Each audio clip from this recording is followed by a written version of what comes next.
Police स्टेशनच्या आवारामध्ये कोयत्यानं सपासप वार करून एका सामाजिक कार्यकर्त्याचं जीवन संपवलं. बीडचा जो म्हणतोय बिहार झालेला आहे आणि तिथे कोणाचे लक्ष नाही, बीडच्या जनतेला वाऱ्यावर सोडलाय. काय करतायत देवेंद्र फडणवीसजी? अर्बन नक्षलवाद मोडून काढतायत, आधी बीडचा दहशतवाद मोडून काढा. उरणची घटना आपण सांगितली. कायद्याचा धाकच राहिलेला नाही, कारण पोलीस खात्यामध्ये जो भ्रष्टाचार वाढलेला आहे, पैसे दिल्याशिवाय नेमणुका होत नाहीत. मग हवालदार असतील, फौजदार असतील, उपायुक्त असतील, उपअधीक्षक असतील, पोलीस जिल्हा प्रमुख असतील, मुंबईमधल्या नियुक्त्या असतील, प्रत्येक ठिकाणी पोलिसांचा व्यवहार हा पैशाच्या माध्यमातून होतो आहे. त्याच्यामुळे पोलीस एकदा त्या पदावर बसले की तो त्याची कमाई आणि त्याची जी वसुली आहे, वर हप्ता द्यायचा आहे, त्याच्यासाठीच ते काम करतायत. बोलिये क्या है? राऊत साहेब, एक इंडिया आघाडीचा विषय आहे. आप नाराज आहे एकूण ज्या पद्धतीने काँग्रेस दिल्ली विधानसभा निवडणुकांमध्ये भूमिका घेते, देशद्रोही असा उल्लेख केला गेला माजी मुख्यमंत्र्यांचा. काँग्रेसच्या हकालपट्टीची मागणी केली गेली आहे. आप आणि काँग्रेसचं जुनं भांडण आहे दिल्लीत, पण तरी आम्ही इंडिया आघाडीमध्ये एकत्र निवडणुका लढलेलो आहोत. त्याचं भान दोन्ही पक्षांनी ठेवायला पाहिजे. निवडणुका आज राज्य स्तरावरती आम्ही स्वतंत्रपणे लढतोय, आपले काही मुद्दे असू शकतात वेगळे, तरीही भविष्यामध्ये लोकसभा निवडणुकासाठी पुन्हा एकत्र यावं लागेल याचं भान ठेवून आपण ह्या वेळेला एकमेकांशी संबंध ठेवले पाहिजेत. केजरीवाल हे त्या राज्याचे माजी मुख्यमंत्री आहेत. केजरीवाल निवडणुकीत उतरले, त्यांचा पक्ष आहे, काँग्रेस पक्ष एक वेगळा पक्ष आहे. आपलं भांडण काँग्रेस बरोबर आहे की भारतीय जनता पक्षाबरोबर आहे, याचं भान दोन्ही पक्षांनी ठेवलं पाहिजे. आपला शत्रू कोण? काँग्रेस की भारतीय जनता पक्ष? राहुल गांधी की नरेंद्र मोदी, अमित शहा? हे जर कोणाला कळत नसेल तर हे सगळं जे आहे हे व्यर्थ आहे असं मी मानतो. पण राऊत साहेब, इथे असं दिसतं आहे की काँग्रेस आणि भाजप अशी काही चुकी मला असं वाटत नाही. आरोप कसा झालाय? कारण केजरीवाल आणि त्यांचा पक्ष एक वेगळी भूमिका घेतोय, संयमी भूमिका आहे. बघा, केजरीवालचा पक्ष हा सत्तेवरचा पक्ष, ते सत्तेमध्ये आहेत. केजरीवाल सत्तेमध्ये आहेत आणि काँग्रेस पक्ष आणि भारतीय जनता पक्ष सत्तेवर येण्याचा प्रयत्न करतात. ही एक तुम्ही गणित समजून घेतलं पाहिजे. काँग्रेस पक्षाला तिथे लोकसभा आणि विधानसभेला गेल्या 3 निवडणुकांमध्ये यश मिळालेलं नाही. भाजपला लोकसभेत मिळालं, विधानसभेत किंवा महानगरपालिकेत यश मिळत नाही. कधीही सत्ताधारी या टार्गेट असतो, लक्षात. त्या पद्धतीनं काँग्रेस आणि भाजप त्यांना टार्गेट करताय. पण आपचं 2 राज्यामध्ये सरकार आहे, लक्षात घेतलं पाहिजे. पंजाबसारखं मोठं राज्य आहे जे त्यांनी काँग्रेसकडनं हिरावून घेतलं आहे, आणि दिल्ली सुद्धा काँग्रेसकडनं हिरावून घेतलेली आहे. ही वेदना काँग्रेसच्या मनात असणारच. आणखी एक बीड मधला विषय आहे. काल स्वतः धनंजय मुंडे यांनी मुख्यमंत्र्यांची भेट घेतली आणि त्यानंतर पदभार स्वीकारल्यानंतर त्यांनी जी प्रतिक्रिया दिली आहे त्यात ते असं म्हणतात की माझं राजकीय जीवन उद्ध्वस्त करण्यासाठी काही कटकारस्थान नसलं जातं. बीडमध्ये गेल्या वर्षभरामध्ये 38 खून झालेले. ते 38 खून आणि त्यांचा कुटुंबाचा आक्रोश दडपण्याचा प्रयत्न. बीडमधल्या गावागावामध्ये लहान पोरं हातात बंदुका घेऊन, हातात बंदुका आणि पिस्तूल घेऊन जे फोटो येत आहेत, हे कोणाची देणगी आहे? महाराष्ट्रासारख्या सुसंस्कृत राज्यामध्ये हे चित्र पाहायला मिळत आहे. आणि हे सगळे लोक एकाच गँगचं नाव घेतात. त्यांचा आका कोण आहे, अण्णा कोण आहे, हे कोण आहेत? धनंजय मुंडे यांनी ह्या गुन्हेगारांचा जो सरदार आहे त्याला स्वतःहून पोलीस स्टेशनला हजर केलं पाहिजे. तर ते कोणत्याही कटात सामील नाही, याच्यावरती विश्वास ठेवता येईल. आम्ही अमुक अमुक माणसाचे शूटर आहोत अशी 20-20 वर्षाची पोरं मिसळून न फुटलेली सोशल मीडियावरती येऊन सांगतात. त्यांची भाषा बघा, त्यांचं काय त्यांच्यावर संस्कार आहेत त्या बीडमध्ये. त्याला जबाबदार कोण आहेत? बीडचं नेतृत्व कोण करताय? आम्ही करतोय का? नाही, तुम्हीच करताय. तुम्ही काय पेरताय? जे तुम्ही पेरलंय ते उगवलंय. तुम्ही ठिणगी टाकलेली आहे. त्या आगीत ते चटके तुम्हाला बसणारच आहेत ना. तुम्ही मुळात त्यांना मंत्रिमंडळात घेणं ही चूक होती. कारण तिथे ज्या खुनाचा तपास सुरू आहे किंवा ज्या हत्यांचा तपास सुरू आहे तो जर निष्पक्ष व्हायचा असेल, निष्पक्षपणे व्हायचा असेल, पारदर्शक व्हायचा असेल, तर मी खात्रीनं सांगतो की एकही मुंडे सध्या तपास पूर्ण होईपर्यंत सत्तेत असता कामा नये. आणि ही भूमिका त्यांनी स्वतःहून घ्यायला पाहिजे धनंजय मुंडे. तर लोक त्यांच्यावर भविष्यात विश्वास ठेवतील. स्पेसिफिक प्रश्न आहे की जे कट कारस्थान रचलं जात आहे असं जे धनंजय मुंडे यांचं म्हणणं आहे. अंजली दमानिया रोज या प्रकरणातली नवी माहिती उघड करतायत. अनेक फोटोग्राफ्स, अनेक व्हिडिओ अंजली दमानियांच्या आडून कुणी ही जी अंजली दमानिया जी माहिती देत आहेत ती माहिती काय नवीन आहे, ती जुनीच आहे. अनेकांनी सुरेश धस असतील, संदीप क्षीरसागर असतील, आम्ही सगळे असू, ही वारंवार ही माहिती पुढे आलेली आहे. बीडमध्ये काय चाललंय हे नवं नाही. संतोष देशमुखाचा खून त्यांना पचवता आला नाही. बस, त्यांनी गेले वर्षभरामध्ये 38 खून पचवले, पण एक खून जो आहे तो महाग पडतो. संतोष देशमुखच्या खुनाला वाचा फुटली आणि हा वाचा फुटलेला खून सगळ्यांची लक्तरं काढत बाहेर काढलेला. हा एक खून तो पचला नाही आणि म्हणून 38 खून उघड झाले.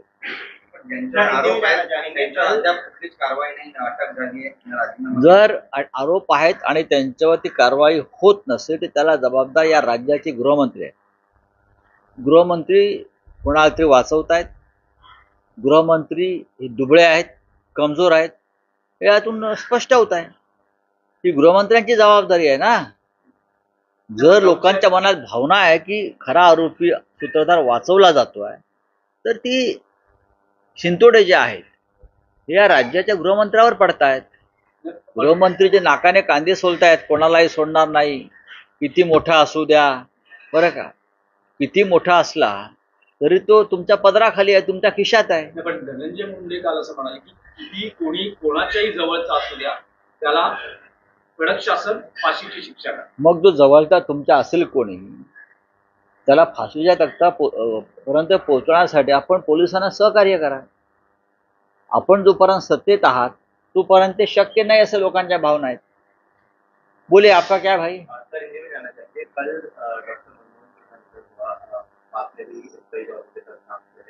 हमने उनके साथ काम किया है. डॉक्टर मनमोहन सिंह जी एक ऐसी शख्सियत थी जिन्होंने देश पर नहीं, देश के जनता के दिलों पर राज किया. नरेंद्र मोदी और उनकी जो टीम है ये सभी ने डॉक्टर साहब को बदनाम करने की बहुत कोशिश की. मौनी बाबा कहा, पपेट कहा, सब कुछ लक्तरं काढत बाहेर काढले. हा एक खून तो पचला नाही आणि म्हणून 38 खून उघड झाले.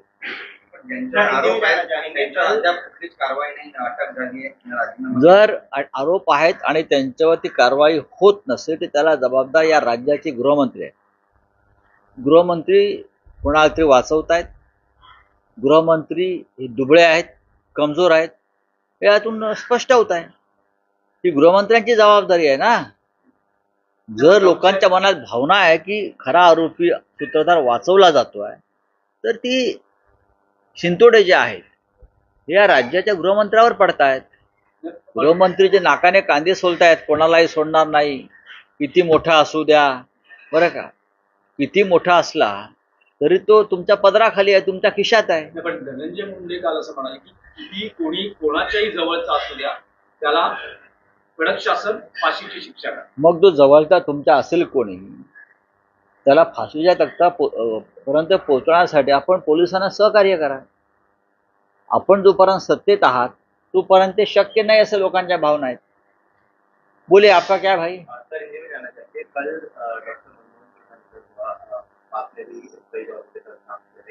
हमने उनके साथ काम किया है। डॉक्टर मनमोहन सिंह जी एक ऐसी शख्सियत थी जिन्होंने देश पर नहीं, देश के जनता के दिलों पर राज किया। नरेंद्र मोदी और उनकी जो टीम है, ये सभी ने डॉक्टर साहब को बदनाम करने की बहुत कोशिश की। मौनी बाबा कहा, पपेट कहा, सब कुछ कहा, लेकिन यह आदमी इतना प्रामाणिक और सभ्य रहा कि कभी गलत शब्दों का इस्तेमाल नहीं किया अपने जो विरोधी है उनके लिए। क्या क्या कहा मोदी जी ने कि रेनकोट डालकर कैसे स्नान करना है, ये मनमोहन सिंह से सीखे। इस प्रकार का इस्तेमाल, शब्दों का इस्तेमाल किया और बहुत कुछ किया। लेकिन मनमोहन सिंह एक हिम्मत वाले नेता थे। हिम्मत वाले इसलिए थे कि उनके कार्यकाल में 250 से भी ज्यादा बड़ी बड़ी वार्तालाप, प्रेस कॉन्फ्रेंस पूरे विश्व में देने की हिम्मत मनमोहन सिंह साहब ने दिखाई है। सभी प्रश्नों का जवाब देते थे, लोगों से डायलॉग करते थे। अभी के प्रधानमंत्री के पास अगर इतनी हिम्मत है तो बताइए, मनमोहन सिंह ऐसे वक्त इस देश के वित्त मंत्री बने जब हमारे देश के तिजोरी में सिर्फ 16 दिन के पैसे बचे थे देश चलाने के लिए। ऐसी हालत में नरसिंह राव जी ने मनमोहन सिंह जी को वित्त मंत्री बनाया और ये डॉक्टर अर्थशास्त्र के देश को इस कबाड़े से बाहर निकाला। और आज जो हम इतनी बुरी हालत में भी 10 साल में जो बुरी हालत की अर्थव्यवस्था की ये सरकार ने, फिर भी हम टिके हैं और 2 वक्त की रोटी खा रहे हैं। देश बचा है, उसका योगदान जो है वो मिस्टर हमारे डॉक्टर मनमोहन सिंह साहब को है। अगर मनमोहन सिंह 10 साल पहले नहीं होते तो आज देश भी हमारा कबाड़े में जाता। तो इसलिए, और ये जो है अन्न सुरक्षा कायदा, food protection bill, Modi ji इतने लोगों को देते हैं फ्री में खाना और क्रेडिट लेते हैं, गरीबों को खाना दे रहे हैं। उसके तो असली करते धरते तो डॉक्टर सिंह साहब है। फूड प्रोटेक्शन बिल किसने लाया? मनरेगा किसने लाई? सिंह साहब का योगदान। अब भूलो मत, अगर सिंह साहब नहीं होते तो ये देश नहीं रहता 10 साल में। मोदी जी की लीडरशिप में भी ये देश नहीं रहता।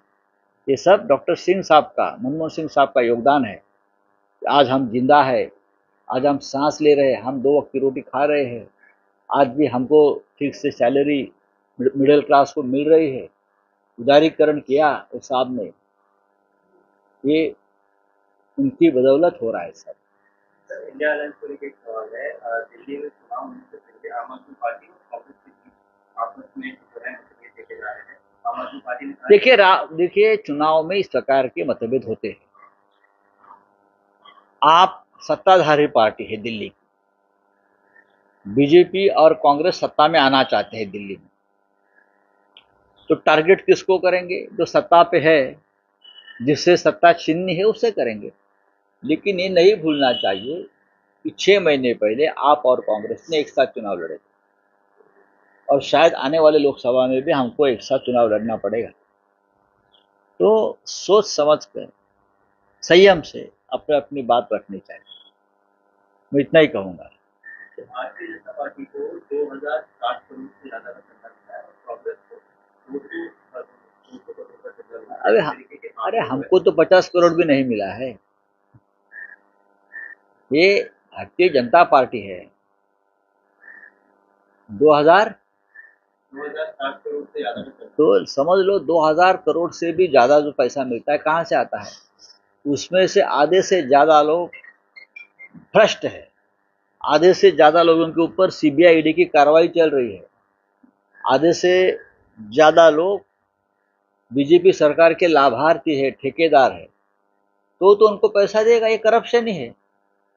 करप्शन है। मोदी जी क्या जीरो टॉलरेंस ऑफ करप्शन की बात करते हैं। उनके तिजोरियों में भ्रष्टाचार का पैसा है। चलिए, थैंक यू। सर महानगरपालिका निवडणुकांबद्दल